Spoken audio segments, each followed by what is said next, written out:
social psychology and a PhD in anthropology.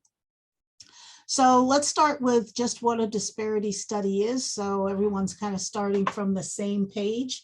It is an objective research tool that determines whether there are disparities in a government agency's procurement activities for certain groups. It is specifically meant to measure race and gender, and I'll tell you where that comes from in a minute. But it specifically determines if disparities are statistically significant and if those disparities are likely caused by the race and gender of the firm owners. And so when we talk about these disparities, we're talking about the utilization of certain categories of firms and their availability in the marketplace. And so you'll see throughout disparity studies the term discrimination used, and disparity studies really measure where we are today. It doesn't really measure, other than that it's based on race and gender. In other words, it doesn't really measure the specific organic cause. So what we find is that this is the result. The result is based on race and gender, or likely based on race and gender, and that this is where we are today. So it's likely that it's the present effects of past discrimination. And so we sort of prove that existence through both statistical and anecdotal evidence. The findings of the study will result in recommendations that we make, and if the city accepts those, hopefully they will become policy. So the reason we do disparity studies is because in 1989, there was a Supreme Court case of City of Richmond, Virginia versus J.A. Croson. It was the first time when the Supreme Court really said that when you do remedial programs that are based on race and gender, they may run afoul of the 14th Amendment, which is the part of the 14th Amendment that provides that all citizens are to be treated equally. So it really was the first time that they said, listen, benevolent preferences with regard to the 14th Amendment are the same really as malevolent discrimination. You're treating people differently. So in order to overcome that, you have to, the court's gonna give a real side eye to anything that is race or gender based, and it has to be, in essence, proven. Otherwise, when the court looks at it, they're gonna look at it through the eyes of strict scrutiny. And anybody who's an attorney knows that when you have strict scrutiny as a judicial review, it's strict in theory, fatal in fact. So part of strict scrutiny means that you have to have a factual basis for why you're making your claims and why you think there should be a race and gender conscious program of any sort, and that whatever you put in place, that factual predicate. So the disparity study provides, depending on its outcomes, provides the factual predicate. And then the programs that are put in place will provide whatever those narrowly tailored remedies are. I just saw that it said my internet was unstable. Did everybody hear me or did I freeze up? Okay, guess I'm okay. So and part of the narrow tailoring is to avoid over-inclusion or under-inclusion in any program that you did. So Adirondack Constructors versus Pena came out after Croson and really now included the federal program into the requirements of Croson. So just to walk through what our disparity study methodology and approach looks like. So these are all the steps of a disparity study, which why it takes about a year to complete. And I'm going to walk through each one of these quickly. So the first thing we do, besides doing a legal analysis, and again, Disparity studies are a creation of the courts, so we follow case law in terms of how we do methodologies. But one of the first chapters that we'll do is one on policy review. And we're doing a relatively deep dive into the city's policies and procurement methods. So we're trying to find out if the policies as written present a barrier to minority or veteran business enterprises. We also then want to see, are the policies as they're written understood by staff? And is there a discrepancy between the written policy and the policy as implemented? And then finally, just overall, what policies can be modified to promote inclusion? And we do this both by reviewing all of the written policies as well as interviewing staff. So once we've collected data, and data is a big part of our work. It actually starts at the beginning of the study, and it is one of the last things to be completed, because we're looking at many years of payment data in order to determine where the city has spent its money. And so it takes quite a while for us to pull data, clean data, and then analyze it. So after we've gone through all of the data cleaning, our first analysis is a relevant market. And a relevant market kind of borrows from antitrust law. So where are the firms, if we're going to be studying firms and where the city's spending its money and with whom, we have to say, well, who are these firms that we're looking at? Where are they located? And so it's not just that they're going to be located in Cambridge. They're located where in the marketplace, the economic marketplace where the city of Cambridge is doing business. And so we determine that by looking at where at least 75% of their dollars are going.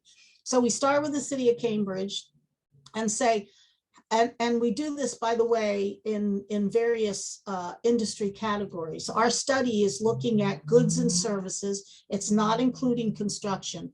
So in those goods and services area, we start with Cambridge and say, of all the dollars they're spending, what percentage of those dollars in those goods and services area are they spending with firms located in Cambridge? And if we don't get to 75%, then we come out a little further. We look at the county, we look at the metropolitan statistical area, which of course will include Boston. And then we go out further and further until we get to that place where it's where they're spending at least 75% of their dollars. And that's important because that's already where the city's doing business. And so that's what we're trying to encompass. And so we also want to be able to make sure we're comparing apples to oranges, firms they're utilizing, comparing them to firms available in the marketplace. Let's be clear what the marketplace is. So not only are we looking for a geographic marketplace, but we're also looking at a product marketplace. So again, within those goods and services categories, we don't want to include in our analysis firms who are selling goods and services that the city's not buying. So only firms who are, so for example, if the city doesn't secure hairdressers, then hairdressers would not be part of our analysis.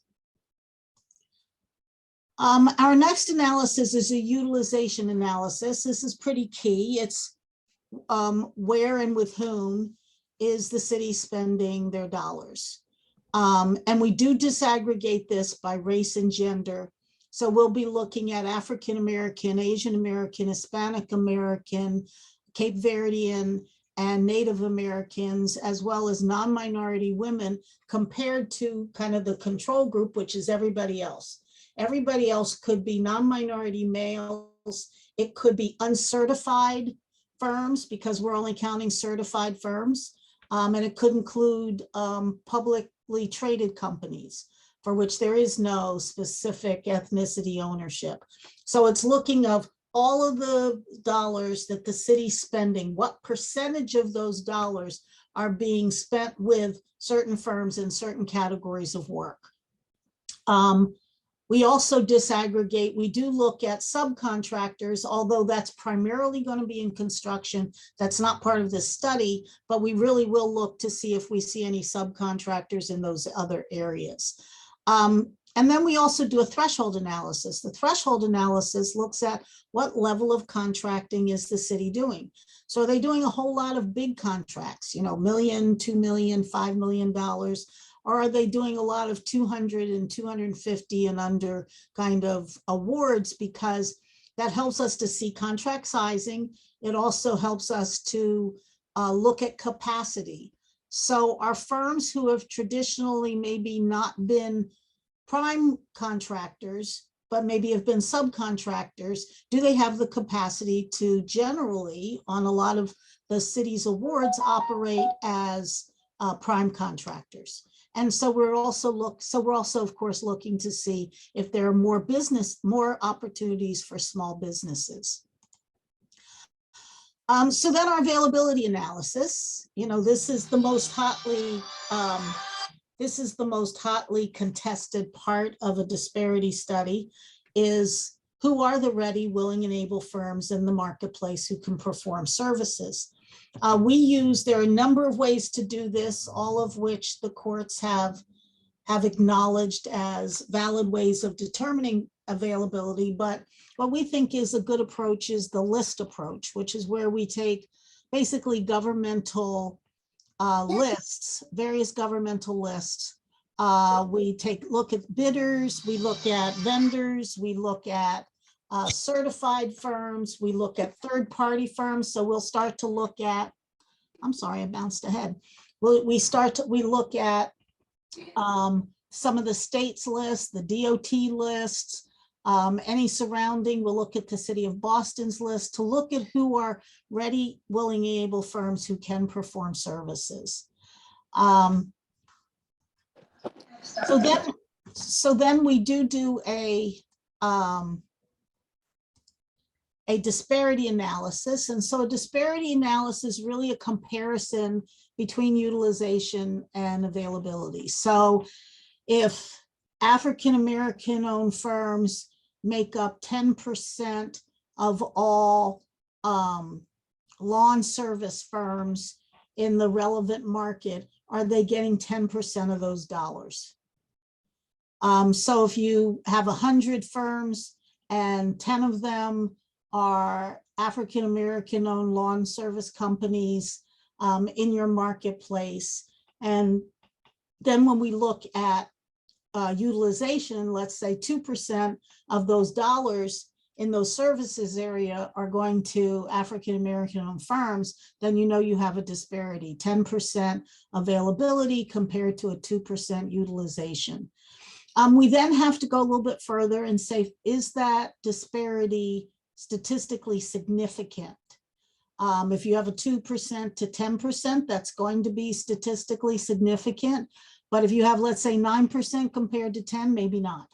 But then one more test, which is, what is the likelihood that that disparity is caused by the race and gender of the firm owners? And so we do a regression analysis, which tests for other likely reasons: the size of the firm, how long they've been in business, the revenues of the firm, how many employees they have, the education owner, the kinds of things that would explain why there would be a disparity, so that when we're comparing like experiences, which is really what you're doing in a regression analysis, you want to make sure that you're looking at causation, that they line up in every other way, potentially, except for the race and gender, and then you can really come to the conclusion that the only difference is race and gender. We then conduct a private sector analysis. So after we've looked at how the city's spending their money and with whom, we also want to look at what's happening in the private sector, because remember, the private sector is a feeder to the city's available firms and the firms they're using. So if firms aren't available in the marketplace because they're depressed availability because of potential discrimination in the marketplace, then they're also not going to be available to perform services for the city. So the private sector analysis really looks at things like self-employment disparities. What's the likelihood that that minority and women-owned firms and veteran-owned firms are going to be self-employed. We also look at whether there are credit market disparities. And then another important part of our study is the anecdotal evidence collection, and that's where you all come in starting tonight. When we conduct our analysis, it's heavily statistical. So assuming that you come out with a statistical analysis that shows or does not show a statistically significant disparity, what do you do about that?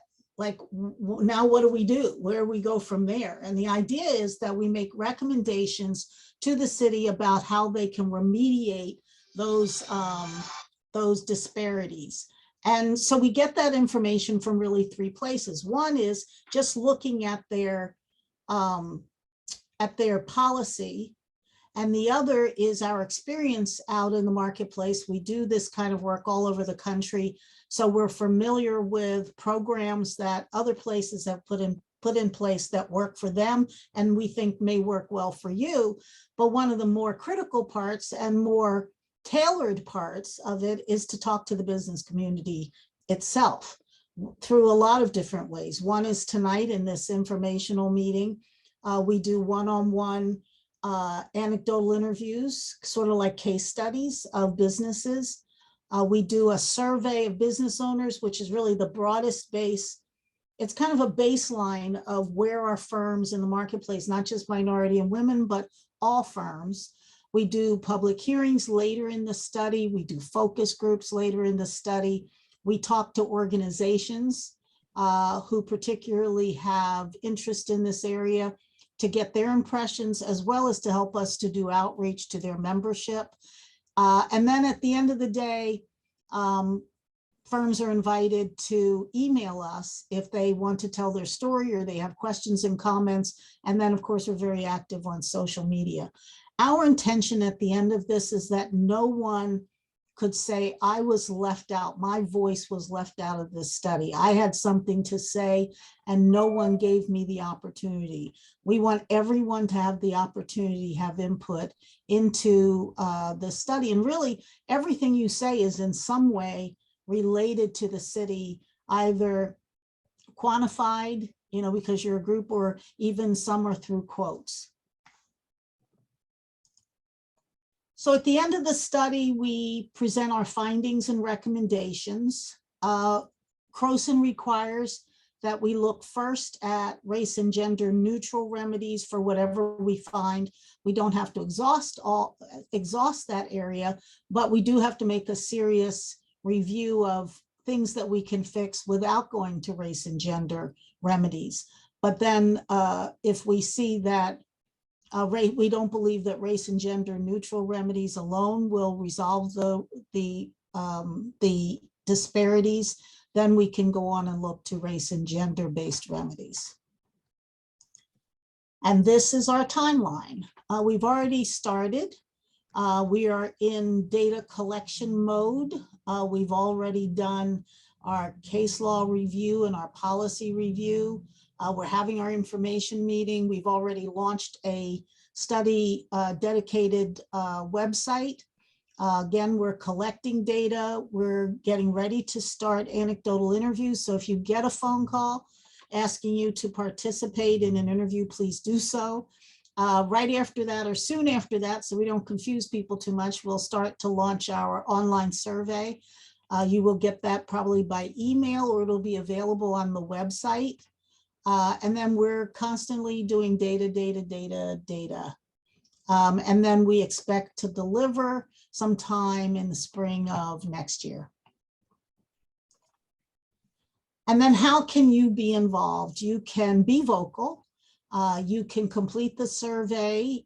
Again, if you get it in your email, if you don't see it in your email sometime around September, October, it'll be on our website where you can download it and take it from there. If you're contacted to do an interview or participate in a focus group, please say yes. And of course, attend our public hearings. That'll probably be right after the first of the year. We do have a dedicated email address. Hopefully it's easy. Cambridge MA study at gspclaw.com. That's where you can send any comments. Jerica will put the email address in the chat room, so you will have it. And then you can connect with us on any social media as well as through the website. And again, the website is up and live. It is cambridgemaDisparityStudy.com. It'll have on it just more information. We will be posting this PowerPoint on the website, so you can watch it again at your leisure or pass it along to others. There'll be more information about our firm and our team and what a disparity study is. And so there'll be lots of, and then event information will be posted there as well. So that's our presentation. I am open to any questions you might have about the study and how we're moving forward. There was one question in the chat, Michelle, and it was, why are we only studying certified firms? So one of the problems in doing this study is identifying who firms are. And the only way to accurately be able to determine, because remember, certified isn't just what or a firm isn't just what it appears to be. In order to be a minority or woman-owned firm, you need to be owned and controlled by a minority or woman or a combination of both or a combination of ethnicities. And the only way to know that is because the firm has been certified. The other is that even if a firm professes to be, let's say, woman-owned, they have to be performing a commercially useful function. And I will tell you, from doing this around the country, trying to do self-identified as a measure, a statistical and reliable measure of availability is never going to be reliable. Fronts are a real thing where firms profess to be what they are not. And so it's be very difficult to do a study without doing it based on certification. However, that doesn't mean that non-certified firms are not included in the study. They're not included in the count of availability, but they're very much invited, and we try various means to reach non-certified firms in our anecdotal outreach, because what we want to know is why firms aren't certified. So it's one of the big questions. If you're not certified, if you're not registered to do business with the city, why aren't you? And what do you need in order to do that? So the count only includes certified firms, but our outreach and our remedies include all firms. I hope that answered whoever asked that question. I asked that question. I have a follow-up question for clarification, if you don't mind. Sure. My name is Nicola Williams. My business is the Williams Agency. My question is, certified by whom? And curious about the percentage of certified firms in Cambridge and the marketplace that you define. And are you looking at the Cambridge Diversity Directory as one of the certified entities, or the Boston certification, or Samba? Like, which certification entity or lists that you're looking at to determine that demographic, qualified demographic information is what you're saying that you need? Right. So we're looking at any bona fide certification. It's just not one or another. So we're in the process of doing that. We're pulling the state certified list, the DOT's list, City of Boston's list, of course, any city list that they have, any certified list we can find that's going to cover whatever the relevant market becomes. That's what we're pulling. As long as it's a bona fide, certification, we'll take any of them. Because what we're really trying to see, as I said, is confirmation that a firm is actually owned by a minority, woman, or veteran. Okay, so the city Cambridge Diversity Directory qualifies? Okay, great. Yeah. And so in terms of the percentage, we don't know that yet.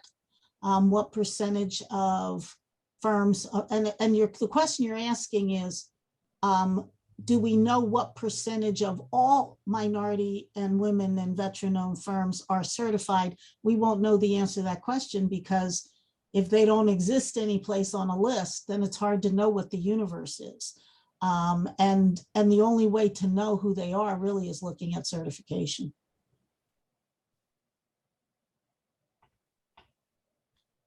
Now, we can look at some census and do some comparison, but we've also kind of found the census to sometimes be off. Like, we'll have more firms in the marketplace than the census is accounting for sometimes in the studies we do.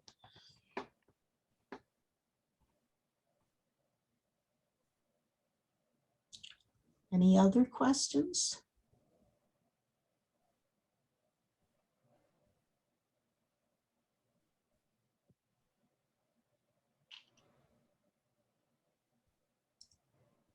We are really hoping that you will all stay engaged with us, stay in dialogue with us.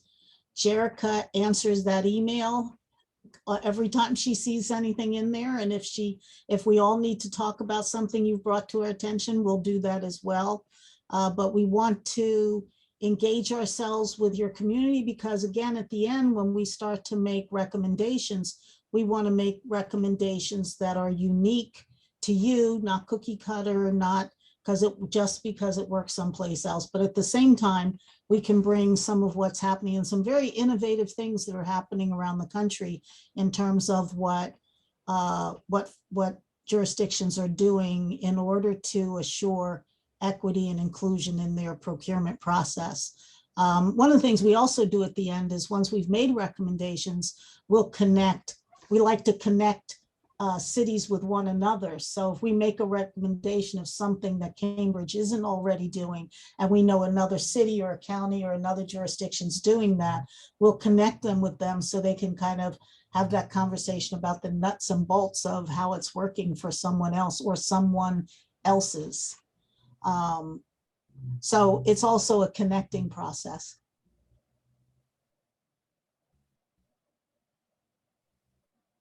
I have more questions if Sure, somebody go else. ahead. No one else is asking me questions, Ms. Williams. So if we have like low numbers on certain things, for example, just throw out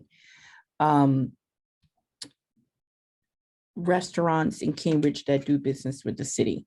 And if we have like not even statistically relevant owned restaurants within a particular ethnic group, how, you used the example earlier about, the 10 businesses that are their own, I think it was, I think they use lawn services. lawn services, et cetera. So if the statistic is so low, how are you going to sort of determine that in that factor? I mean, are we just looking on the microcosm space of Cambridge, or what do you define as the region? Is it Greater Boston? Those are the two questions I have around that. Again, the relevant market is determined by looking at where their current spend is. So current spend being, and if we take a little bit from antitrust law determines a market as where at least 75, I think between 75 and 85% is being spent. So we do the same thing. We look at what's the geographic market area as taking a radius of Cambridge and radiating out. When do you get to 75% of where they're already doing business? So if we start to look at just Cambridge, we've excluded perhaps a lot more of firms they're already hiring and doing business with. And so you want to make sure and you're including that area because that's who they're hiring. So if it winds up being, I don't know, the Boston metropolitan statistical area is where the firms are that they're doing the majority of their, or 75% of their work with, then you want to make sure that you're analyzing minority and women-owned firms and veteran firms out that far as well. Okay. Would you also be looking at other disparity studies that exist within, that have been completed, but the city of Boston recently did one. The state had done one. I don't think it was published. I have a copy. The Mass DOT did, because I was involved. So there'd been different studies done. So are you going to be looking at that in any way for context or insights or anything? So not really. I mean, that's really the truth of the matter. I mean, we look at them because we're interested. And so we look at how they're done. But one thing is there are various methodologies. And so we Right. want to make sure that, certain methodologies compared to ours is like comparing apples and oranges. So for example, one of the methodologies for doing availability is using Dun and Bradstreet data. Well, if somebody's using Dun and Bradstreet data and we're using actual government firms who are actually registered, said ready, willing, and able to do business with government, that's two very different lists. Although interestingly, many times when we do that comparison in jurisdictions, we're relatively coming out to about, because we're coming out to the same percentages, because disparity studies really is not a study in numbers, it's a study in percentages. So when you look at full data sets, kind of sometimes any way you slice it, you kind of still come out with some of the same percentages. The other thing is that this study is very particular to what is Cambridge doing. So availability could in fact be very similar across jurisdictions depending on what they purchase. So there are some places where their purchasing is more specialized than other areas. So it might not include the same kinds of things they're buying, which would throw off the availability numbers. But the other is when you're talking about utilization, Cambridge's utilization is unique to them. What are they buying and who are they? Because remember, we're looking at who are they spending their money with. That doesn't have anything to do with where other jurisdictions are spending their money. Availability is about the only thing you could, again, depending on how closely aligned the list of things they're buying is.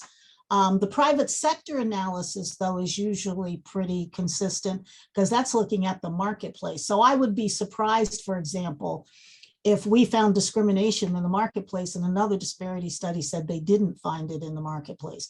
That would be unusual because we're both testing the marketplace to see, like I said, the likelihood of self-employment. You're looking at when you remove all of these. So if we're looking at a firm who they've been in business about the same amount of time, they're in the same kind of revenue and education kind of similar, and then one's got huge revenues and one doesn't. And they about the same number of employees, same number, and then when you compare them, really the only measurable difference is the ethnicity and gender of the firm. That's when you come up with, okay, well, there's some disparities there. And one of the leading tests in a private sector analysis is when I look at all these firms who are in like places, how am I measuring their level of revenues? Are minority and women and veteran-owned firms revenues lower than that control group? Or are they equal to, or there's parity with them in the marketplace? That's a real determining factor. I would be surprised if any study in that marketplace came up with a different outcome than we did. But other things, it's kind of, it wouldn't be unique to Cambridge if you came out with the same outcomes. I have a couple more questions, but I can defer to others. Yeah, so I think Ms. Williams is asking all of your questions that you have not asked and ones you haven't even thought about, but Ms. Herring's giving you the snaps. Does anybody else have a question before I have a question? continue? Sure. Yes. So as far as disparities, like for instance, federal contracts, there's a certain percentage they have to use of MBEs and WBEs. But we've noticed that they fulfilled the percentage with women-owned companies, but not necessarily minority-owned companies. So we're being pushed out of the market as a MBE or a MWBE with women-owned business who are not necessarily minority. So I wonder if that disparity is being looked at closely, because I'm noticing that as far as, like I said, federal projects, you don't see any minorities on it but you'll see a lot of women of that are not necessarily of color. Right. So yes, the answer is yes. The analysis is by each ethnicity and gender group. So when you see our study at the end, you're going to see percentages: African American, Asian American, Hispanic American, Native American, Cape Verdean, non-minority women, and then the control group, which is everybody else. So it's separated out in terms of determining the disparity. When we talk about how you administer a program, best practices has been to combine the minority groups, but not the women groups. So one clue I can give you to Griffin and Strong's position on that is that depending on, and again, we don't know the outcome of the study at this point, but we would not recommend combining, if there's a goal-based program of combining WBEs with MBEs, because racial discrimination is different than gender discrimination. And so depending on where you are, you're going to see an unbalanced, if you put it all together, you're going to see an unbalanced usage of one group or the other. So for example, there are a few places where minority groups are favored in contracting. So all of a sudden you'll see, if you have an MWB goal, that there are no women filled in that goal, only be minorities. And the opposite is true depending on where you are, that if you have an MWB goal, you'll see it all filled by women and not by any minorities. So yes, be very careful about how you administer a program like that. And the only reason you don't kind of separate all your programs out individually is because it would be a nightmare to administer, you know, separate goals for 6 categories of ethnicities. But there is a way to monitor that to make sure that doesn't come out of kilter. I mean, we did a study in one jurisdiction where 20%, there was a 25% goal or 25% availability of MBEs, 22% of that was African American owned firms. So you only had 2% that were other ethnicities. So you've got to have an ability that if you get a couple of months down the road and all of a sudden Asian American or Hispanic American owned firms are getting 20% of the contracts and African American owned firms are getting 2%, that you have to have an administrative ability to adjust those in terms of how you go forward with your goals. And that's written into the programs as well. Thank you. Mm-hmm.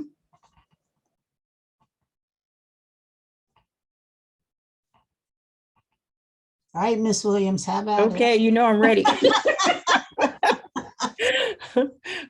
I also should share that I'm the facilitator of the Cambridge Somerville Black Business Network. So we've been working with 40 members in Cambridge and Somerville around Black-owned businesses. So I'm some of these questions are from the network. Okay, and I just want to acknowledge, after you ask your question, that Ms. Ferguson has her hand raised as well. So we'll take your next one and then we'll go to her. Right.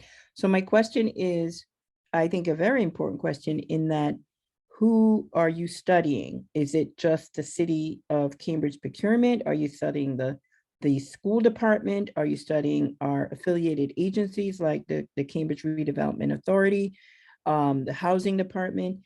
I think it would be useful for us to know who is engaged in the study in terms of who are you analyzing? What departments are you analyzing? So it's purely the city spend. So if you think about as what is coming out of their controller's office, so it does not include the schools, it does not include the utilities, and it is only goods and services. It does not include construction. Yeah, I understand it. And it doesn't include the, like the affiliated, like housing Right, or doesn't include health those. or the hospital or the Cambridge Redevelopment Authority, those entities at all? No, doesn't include them at all. That's not our scope of work. And I will tell you, that's typically, when we do disparity studies, we have done some where all of those have been included, and then they always wind up having to be split off anyway, because they all have their own policies. They all have their own kind of procurement processes, their own policies. So it's hard because they don't walk into it doing things together. So it's difficult to walk out of it having them doing things together and not having to individually analyze them anyway.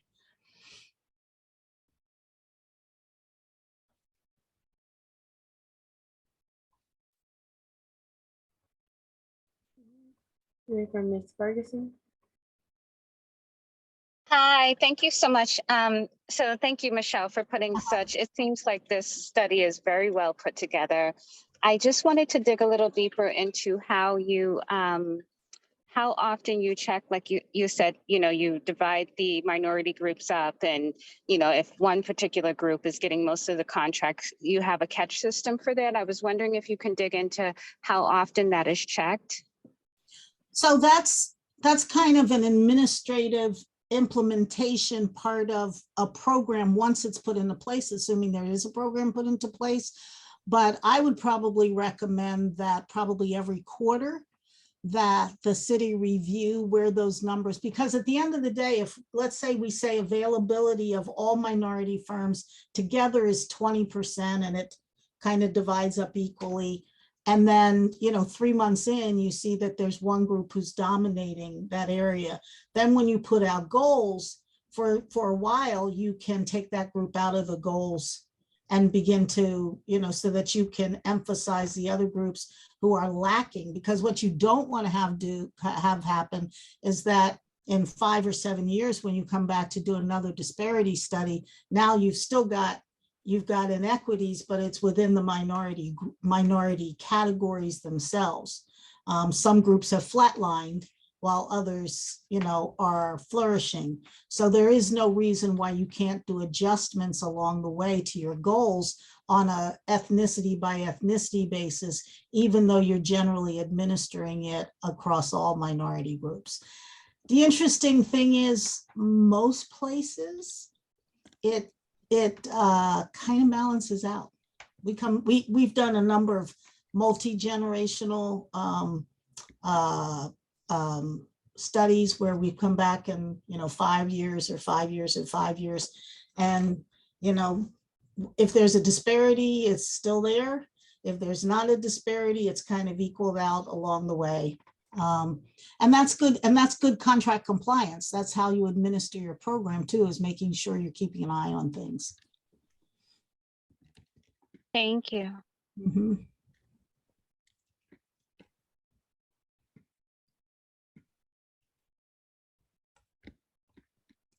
And by the way, that is one of the things that we'll also talk about with the city. And this is no matter what the outcome of the study is, you always want to talk about good contract compliance.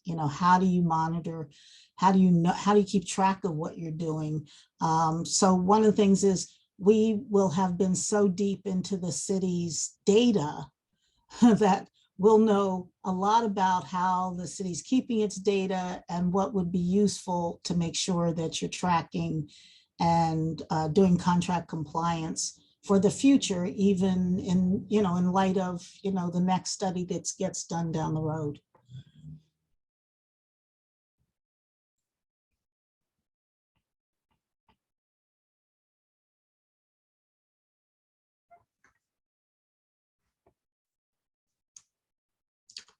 Any other questions?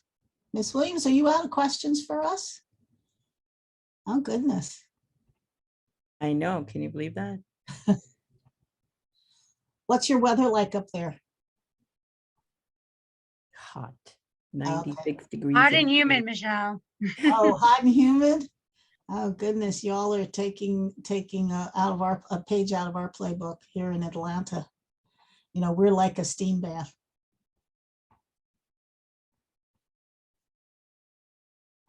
Okay, well, we have a few more minutes if anybody has any more questions.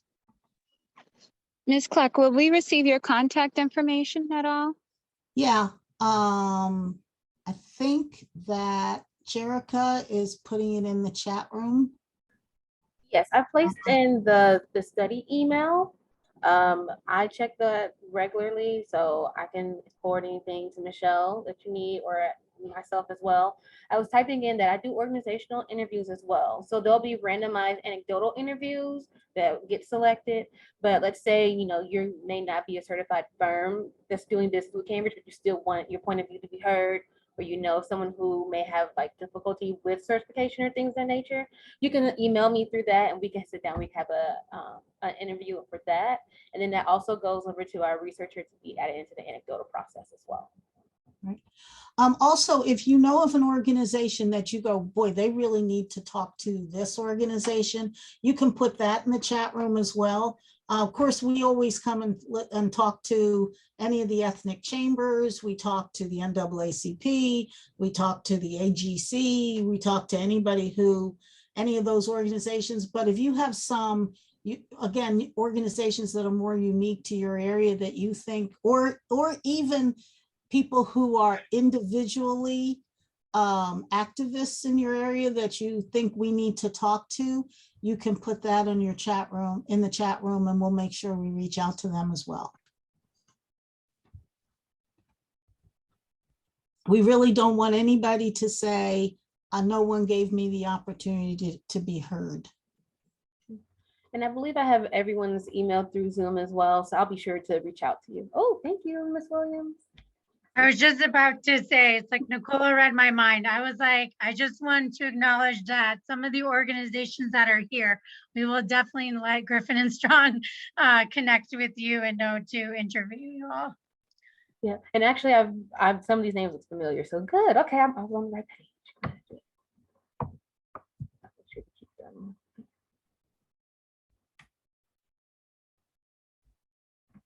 Okay.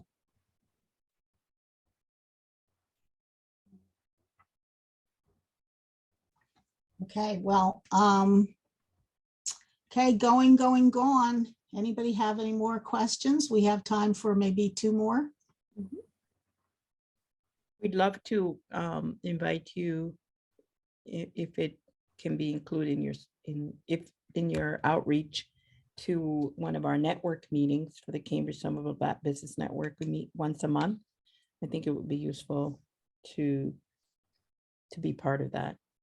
Sure, we're happy to come. We can either make it a two-way. We could either have you all comment to us so we can use it in the study. We can do a little bit of the presentation we did tonight. Just email us, let us know when, and we would love to participate. Absolutely. Awesome. Mhm. Oh, great, Andrea, Michelle, is part of the network, Angela as well. So we have a bunch of people that's on here that's part of our network. So they think it's a great idea. So thank you. Good. Okay, I may be up there in person. When do you usually have them? Usually the third or fourth Tuesday of the month. Oh, okay. Possible I'll be. 5 to 6:30. Okay. I mean, we've been having them in Zoom, so for now. Oh, you're having them in Zoom. Okay. All right. Well, that's That's good. that's good too. I'll reach out. That's always preferable. I'll be in that area probably it's second or third weekend in August. Okay. All right. Well, thank you, everyone. Really enjoyed your participation. Tell everyone to help us. We need your help.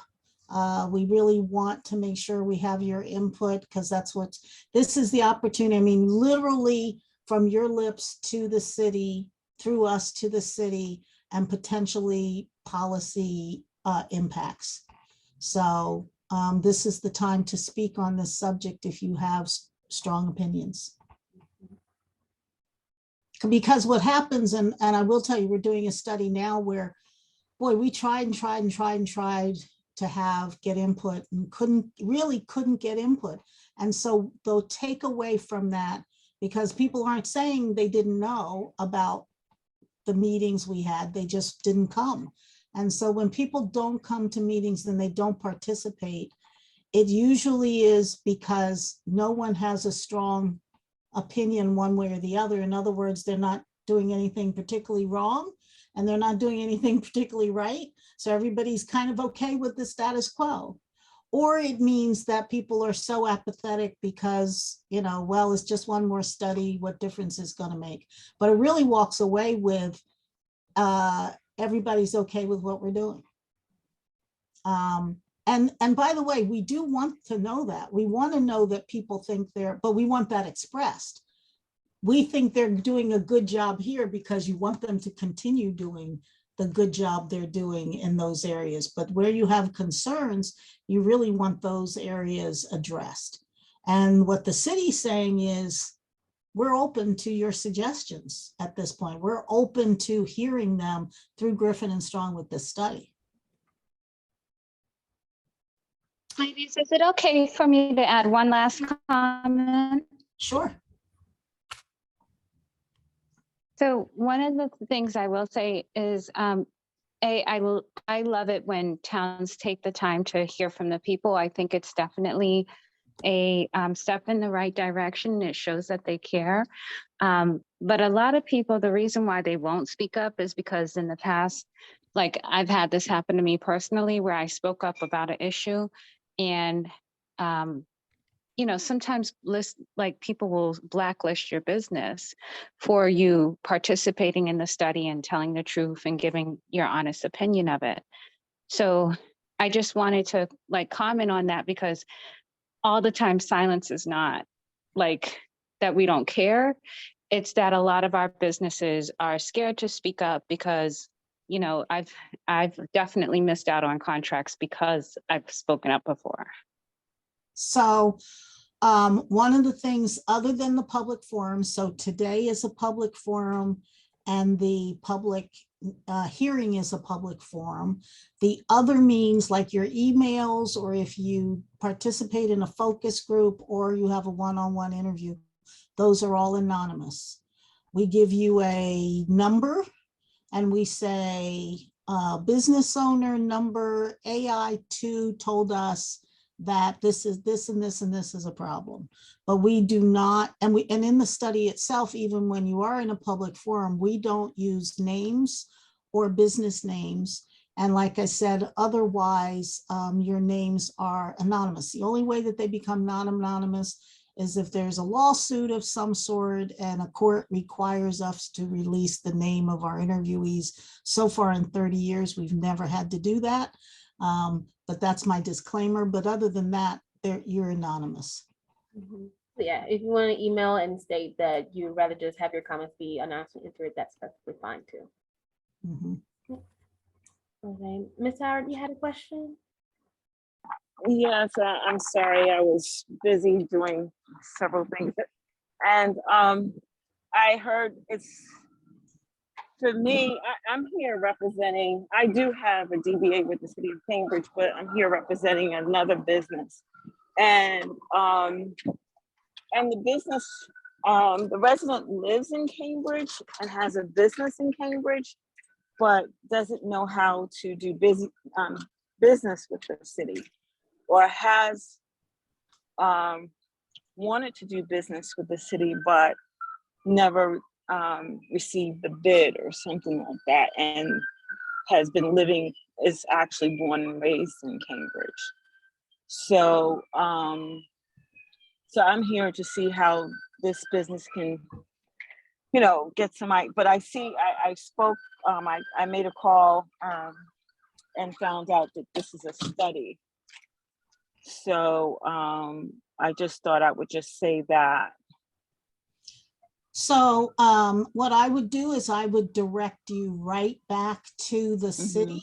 You know, We have not completed our study at this point, but I think I know enough about the city at this point to say that if the business owner contacts the city, I believe you'll get a response in terms of Mhm. how to, being able to walk through and how to at least set yourself up to be able to bid or to receive notifications of opportunities to bid.